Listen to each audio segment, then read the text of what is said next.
What's up guys, it's Ethan here. As the title you already know, today I'm doing a Banlist prediction video. Not sure about you guys, but I'm looking forward into it because it's always been Ishiju Tillmans and Sprite. Before I move on to my predictions, let's take a look at the last Banlist updates, which is the July one. As you guys know, during last season, with the release of Power of the Elements, Sprite and Tillmans is dominating the format. From the ban section, we have Totally Awesome, Broken Card for Sprite, okay, Firebreaks, took them so long to finally ban this card, widely abused by many decks, Vanity Emptiness, another auto win going first. Over the limited section, we have Eva and Brenda opening to 1. It was a hit to Drytron and Despair, though they were not performing very well last format. Same goes to the semi-limited section. We have Brenda Fusion, Blundery's Field Spell being hit from 3 to 2. Brenda Fusion should get hit long time ago, and Flundery's shows the economy acknowledge how strong the deck was. And lastly, the unrestricted section. Many cards are being freed to 3 but not impacting the format at all except for Regeki. Kinda scary playing against 3 copies of Regeki. One side note is the Sword Soul Origins. I think it's too early for it to be back to 3, as it is still a very strong deck. Alright, enough talking about the past. Let's review our current metagame. From week 1 to 8, it was Tillmans against the rest.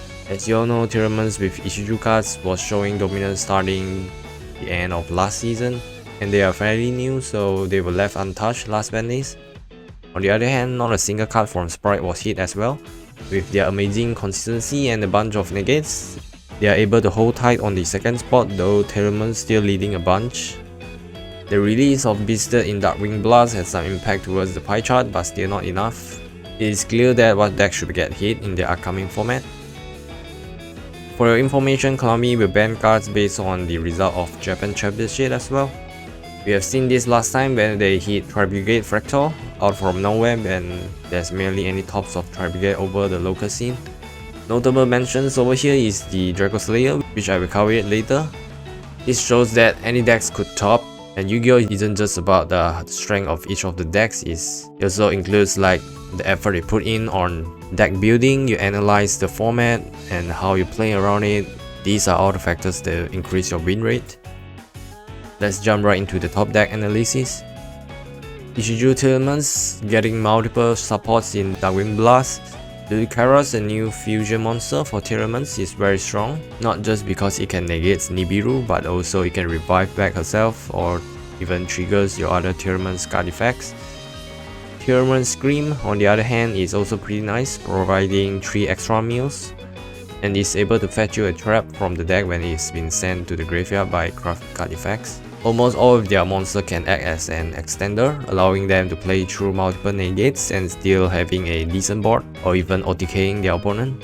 They are known for being able to play around hand traps like Maxi because they can always end their turn with Carlos searching Selig, leaving their opponent to draw only 1 over Maxi. Not to mention, with the help of Hephanis and Herald of the Orange Light, going second is like going first for them. Beasted Monster was definitely a great counter against this deck, but it's still not as impactful as Dimension Shifter, and also they can play around it with cards like Extra Foolish Burial. Not to mention, the milling power provides them to combo off, and also it's a way of deck destruction to their opponents because some decks just couldn't function if they play a lot of like 1-ups. For the hits, while I'm not sure if Konami is going to restrict this archetype to the point it's unplayable, I think a smart move would be limiting Herald of the Orange Light, because that card acts like Gamma, but even better for them due to the fact that they can send Ishiju monsters. Moreover, I think Kelbeck and Keldo should get hit because they both have 2 powerful effects. Kelbeck being able to bounce a special summon monster and mill 5, while Keldo can search and also provides graveyard interruptions. I think if Konami would like to go big, they can definitely limit these 2 cards. And the last hit for this deck goes to the Field Spell. The Field Spell is kinda broken because it not just searches but also provides destruction effects. It is too versatile with Ishiju cards because it's not necessary to perform Fusion Summon in order to pop. You can always shuffle back Tillmans monster in your grave with Keldo and Mudora to trigger it, and the 500 palm matters a lot. Right, arguably having the best extra deck monster lineup, Gigantic, Elf and Sprint. With the loss of Totally Awesome, they opt to go for Union Carrier with Destruction Sword. The release of Sprint in Darkwing Blast acts like Lava Chain to Foolish Angle and Special Summon 2 Beaver is OP. Not to mention, Nimble itself is better against Telemans as compared to Diva. With more link ratings, they can now end up with Elf, Gigantic equipped with Destruction Sword, IP Masquerena and Union Carrier that can link into Avramax during your opponent's turn at the very least. Fistrilla, Fenrir and Beasted was another two powerful monsters that Sprite players tend to adopt due to the fact that those monsters has no drawbacks and is good against many things. For the hit, I'm guessing Sprite starter should go to 1. Limiting starter would not just decrease their consistency but also the loopability because they can't just go like blue into jet into starter every turn. Not to mention that card alone is a negate by bringing out Sprite Red or Carrot. Finally, I think Destruction Sword or Union Carrier should get banned because it just promotes degeneracy. Lastly, Draco Slayer, the underdog, caught people off guard in the Japan Championship because nobody was siding Nibiru and Dark Ruler no more. Their ideal endboard would be Apollosa, IP Masquerena, Pagoska or Abyss Dweller, depends on your opponent, number 38 that negates spell, and Fairy Tail Snow in the grave. This deck definitely has huge potential, but I think they shouldn't be taken too harsh.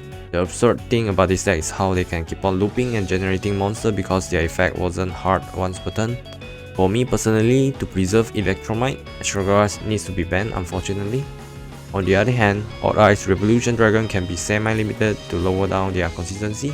That's it that I would like to talk about the top performing decks. And next up we have the staples. For this season, there are only two cards that I see like almost everyone has it in their main deck. That is Maxi and Fenrir. For Maxi, I will not want to argue over here on whether it's a ban worthy or it is a necessary card going second. But Fenrir need no explanation, it is a Prankatops 2.0. It is just a matter of time before it got hit to 1. Be able to search another copy of himself, banishing cards face down, special summon going first or second, great stats and no drawbacks.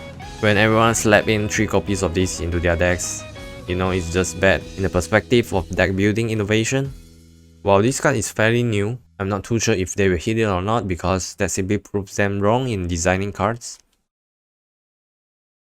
Right, here is the final summary of my banlist prediction for this 2022 October. For the ban section, we have either Destruction Sword or Union Carrier, and Astrogarth Sorcerer to address the Pendulum shenanigans. For the limited sections, we have Herald of the Orange Light, Kelbeck, and also Sprite Starter.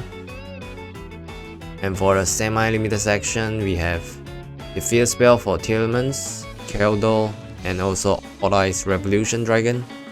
So that's my take for this upcoming ban list, not considering things being free from the ban list. Thank you guys for watching. If you don't mind, please drop a like before you leave. Don't forget to comment down below on your prediction as well. This is Eden signing out. See you guys in the next one. Bye.